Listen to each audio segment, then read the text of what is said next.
ऐसे राइटिंग के regarding specially in case of allied services, क्योंकि अलाइड का जो अभी मेंस होगा उसमें जो है वो आपको हिंदी और इंग्लिश में ऐसे लिखने के लिए आएगा।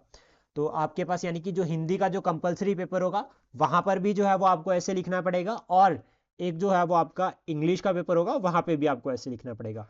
और जो 2019 का पेपर है आई थिंक उसके अकॉर्डिंग आपको एक तो 300 वर्ड में है इंग्लिश में, और हिंदी में जो होगा ऐसे लिखने के लिए उसमें 800 वर्ड्स। ऐसे जो है अलाइड में वो बहुत सिंपल और क्लियर आता है, सिंपल और क्लियर आएगा। जैसे फॉर एग्जांपल कि one nation one election, one nation one election, इसके ऊपर आपको ऐसे लिखने के लिए आ सकता है, या न्यू एजुकेशन पॉलिसी इसके ऊपर आ सकता है, या वुमेन एम्पावरमेंट है इसके ऊपर आपको ऐसे आ सकता है। तो देखो ऐसे की स्टार्ट कैसे करनी है पहले ये समझो, सबसे इंपॉर्टेंट कि ऐसे को जो है वो किस तरह से जो है वो हम लिख सकते हैं, या क्या अप्रोच जो है वो हम फॉलो कर सकते हैं। तो पहले हमें ऐसे की एक इंट्रोडक्शन बनानी होती है,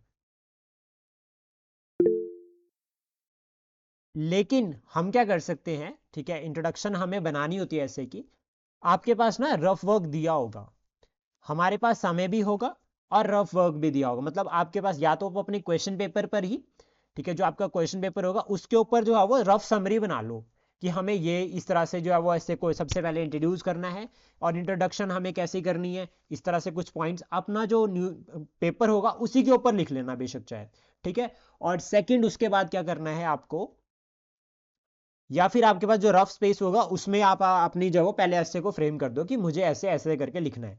देन इंट्रोडक्शन में आप क्या क्या ऐड करोगे। ऐसे में तीन इंपॉर्टेंट पार्ट्स होते हैं, इंट्रोडक्शन, बॉडी सेक्शन, ठीक है, जहां पर आप वेरियस पॉइंट्स को ऐड करते हो, और फिर होता है लास्ट में इसको आप सम अप करते हो। यहां पर मैं सम अप लिख रहा हूं, कंक्लूजन नहीं लिख रहा हूं, तो ये ध्यान से सुनना, सम अप करना पॉइंट्स को, कि जो आपने आपने लिखा है आप उसको फाइनली जो है वो एट द एंड एक सम अप करोगे। और इंट्रोडक्शन जो है वो पॉजिटिव होगी, ठीक है, ये पॉइंट पहला माइंड में रख लो। और दूसरा कंक्लूज जो आप इसको सम अप करोगे ये भी एक पॉजिटिव होगा। और साथ में एक बात ध्यान में रखना कि जो आपका सम अप होगा लास्ट में वो एक ना विजन होगा, जो आप सोच रहे होंगे कि ऐसा हो सकता है अगर हम ऐसा ये सबको अचीव कर लेंगे तो। यानी कि आप क्या करोगे, एक पॉजिटिव होप देकर जाओगे। चाहे आप ऊपर से ऐसे में जितने भी चैलेंजेस लिख दो, जितने भी नेगेटिव पॉइंट्स लिख दो, लेकिन जो आपका विजन होगा और होप होगी वो पॉजिटिव होनी चाहिए। देन उसके बाद इंट्रोडक्शन पर हम सबसे पहली बात करते हैं कि इंट्रोडक्शन में क्या ऐड करना है और कैसे जो है वो इंट्रोडक्शन बनाई जा सकती है एक ऐसे के लिए। तो इंट्रोडक्शन जो है वो ऐसे की बनाने के दो तरीके होते हैं। पहला तो होता है कोट का, कि अगर आप कोई कोट लिख रहे हो, लाइक फॉर एग्जाम्पल कि वन नेशन वन इलेक्शन के रिगार्डिंग आपके पास कोई कोट है, तो आप उसको बता सकते हैं कि इस पर्सनैलिटी ने ये कहा था। या फिर आप कोई स्टेटमेंट भी, इसको स्टेटमेंट भी कह सकते हैं, कि आप स्टेटमेंट बता सकते हैं, like for example supreme court का वर्डिक्ट, सुप्रीम कोर्ट का कोई वर्डिक्ट, ठीक है, वन नेशन वन इलेक्शन के रिगार्डिंग, या फिर इलेक्शन के रिगार्डिंग, इलेक्शन के रिगार्डिंग अगर कुछ है तो आप वो भी बता सकते हैं, ठीक है, अगर आपके पास कोई है। तो दैट मीन्स हम क्या कर सकते हैं, कोर्ट ऐड कर सकते हैं, स्टेटमेंट ऐड कर सकते हैं, और सुप्रीम कोर्ट के वर्डिक्ट को। सेकंड जो ऑप्शन है इंट्रोडक्शन को लिखने का, that is your story. Story ये रियल भी हो सकती है, आप इसको क्रिएट भी कर सकते हैं, और क्रिएट कुछ इस तरह से करना है कि वो रियल लगे। जैसे फॉर एग्जाम्पल अगर कोई फार फ्लंग रीजन के रिगार्डिंग आता है, दूर दराज क्षेत्र की बात की जाती है, और वहां पर बात की जाती है एजुकेशन की, तो आप बता सकते हैं कि दूर दराज मतलब एक गांव है, ठीक है, दूर दराज क्षेत्र में, जहां पे जो है वो एजुकेशन जो है वो नहीं पहुंच पा रही है, मतलब वहां पर आपके पास प्रॉपर इंफ्रास्ट्रक्चर नहीं है, ठीक है, तो एजुकेशन के रिगार्डिंग वहां पर काफी चैलेंजेस है, प्रॉपर एजुकेशन वहां तक नहीं पहुंच पा रही है। लेकिन जो डिजिटल इंडिया शुरू हुआ उसकी वजह से वहां पर वहां के जो बच्चे हैं वो प्रॉपरली जो है वो क्लासेस को ऑनलाइन अटेंड कर पा रहे हैं। जब हमारे पास सैटेलाइट इंटरनेट है, आर्टिफिशियल इंटेलिजेंस है, तो इसके थ्रू तो ये बन गई कहानी। इस तरह से आप एक कहानी जो है वो फ्रेम कर सकते हैं इंट्रोडक्शन में। तो आपके पास दो तरह के ऑप्शन है, आप दोनों को ही जो है वो अप्लाई कर सकते हो। साथ में एक बात ध्यान रखना कि आप जो भी दोनों को लिखोगे उनको आपको जस्टिफाई करना है, आपको उनको एक्सप्लेन करना है। जब तक आप उसको एक्सप्लेन नहीं करेंगे बात नहीं बनेगी। If you have data report, अगर आपके पास कोई रिपोर्ट या कोई डाटा है तो देन आप उसको ऐड कर सकते हैं in your introduction after the quote और योर स्टोरी। ये समझ आ गया? Yes sir. अब उसके बाद नेक्स्ट सेक्शन आता है जो हमारे लिए इंपॉर्टेंट होता है, that is your body part. मतलब जब आप यहां पर क्या कर रहे हो, अपने इंट्रोडक्शन के बाद जो है वो अपने आंसर को जो है वो नेक्स्ट स्टेप पर चलते हो। अब एक पॉइंट यहां पर समझो, दैट इज कनेक्टिंग लाइन।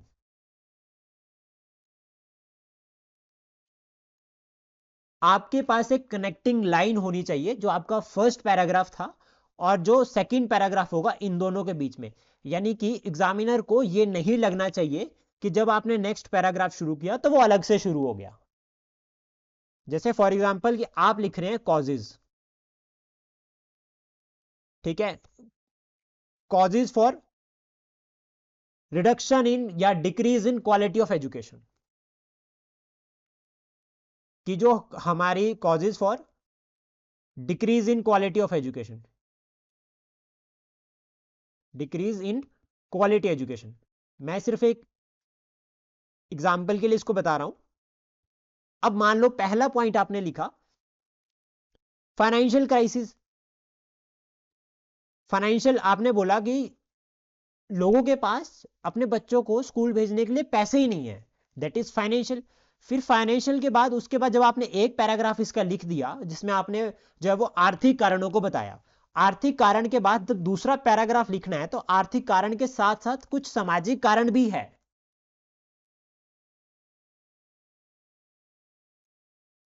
तो आप फिर उसको सामाजिक वाले को भी साथ में लिख सकते हैं, यानी कि फाइनेंशियल और सोशल दोनों को लिंक कर दिया। देन फिर उसके बाद सामाजिक कारण के बाद जब आपने सोशल लिख दिए तो आप पॉलिटिकल भी लिखो कि कुछ जो है वो इस तरह के क्राइसिस है पॉलिटिकल, जिसमें जो है वो आप एग्जांपल बताओ कि पॉलिटिकल विल, कि सरकार बन तो गई, एमएलए एमपी इलेक्ट हो गए, लेकिन वो अपना इंटरेस्ट सबसे पहले देख रहे हैं।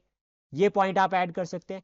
एक पॉइंट यहां पर और समझना, जो आप फाइनेंशियल लिख रहे हो इसका एग्जाम्पल दो, सामाजिक लिख रहे हो इसका एग्जाम्पल दो, और पॉलिटिकल लिख रहे हो इसका एग्जाम्पल दो, मतलब एग्जाम्पल साथ में ऐड करने हैं। जब आपने कारण लिख दिए देन उसके बाद आप फिर एक लिखो कि ठीक है ये सब कारण है, लेकिन सरकार ने कुछ इनिशिएटिव्स भी लिए हैं, सरकार ने कुछ जो है वो इनिशिएटिव्स भी लिए हैं, सरकार ने जो है वो कदम उठाए हैं, ठीक है, आप उसको यहां पर लिख सकते हैं। फिर वो बताना है कि कौन कौन से इनिशिएटिव्स है, जैसा कि for example new education policy, या फिर आप बता सकते हैं डिजिटल इंडिया या ई दीक्षा, ई विद्या इनिशिएटिव। ये सभी आप एक पैराग्राफ में बता सकते हैं कि ये इनिशिएटिव है।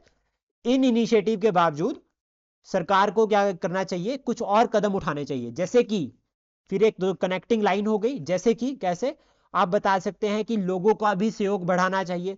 जो हमने ये कहा है कि राइट टू एजुकेशन मौलिक अधिकार है, उसको हम तभी सक्सेसफुल बना सकते हैं अगर लोग अपने बच्चों को, लोग जो है वो अपनी ड्यूटी को फॉलो करेंगे, क्योंकि right to education fundamental right और ठीक है, लेकिन राइट टू एजुकेशन जो है वो एक ड्यूटी में भी कवर होता है, ठीक है, कि फंडामेंटल ड्यूटी भी है कि 6 से 14 साल के बच्चों को जब वो स्कूल भेजे, तो मतलब ड्यूटी भी तभी कामयाब हो, ड्यूटी सॉरी फंडामेंटल राइट भी तभी अच्छा लगेगा, तभी कामयाब होगा जब ड्यूटी को फॉलो किया जाएगा। तो आप इसको बता सकते हैं। फिर आप इसमें ये एक फैक्ट और भी ऐड कर सकते हैं कि सोशल रिस्पॉन्सिबिलिटी भी बनती है, लोगों की भी रिस्पॉन्सिबिलिटी बनती है कि वो जो है वो इंफ्रास्ट्रक्चर को डेवलप करने में जो है वो सरकार को जो है वो सपोर्ट करे।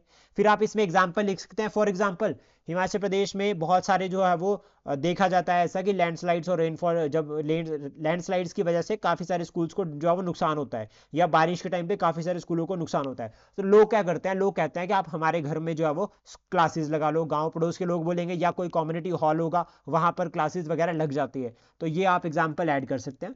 फिर उसके बाद कंक्लूड करना है इसको एंड में। अब कंक्लूजन में आप कोट ऐड कर सकते हैं। कंक्लूजन में क्लियर कोट याद करो, और कुछ कोट्स ना याद करो, जैसे for example one nation one one nation one education system, इस तरह से। या फिर आप ये बता सकते हैं कि वन चाइल्ड, ये कोट आप भी याद कर लो, साथ में आपको याद रह जाएगा। वन चाइल्ड वन, या इसको चाइल्ड नहीं कहेंगे, one student one teacher one pen और one book can change the future.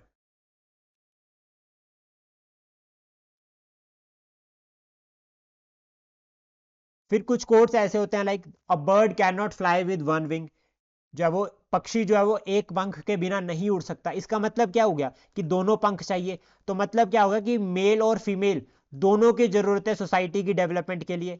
ठीक है, तो हम इसको यहां पर इस तरह से कुछ ऐसे कोट्स जो है वो आपको याद करने पड़ेंगे अपने ऐसे को लिखने के लिए, बोथ हिंदी और इंग्लिश दोनों में। और ऐसे ही कोट्स जो है वो याद रहेंगे आपको एग्जाम तक। क्लियर? और एग्जाम में भी ये समझ आएंगे तभी। ये क्लियर हुआ? समझ आया ऐसे कैसे लिखना है? Yes sir. कोई डाउट हो आपका? No sir. कोई भी डाउट नहीं?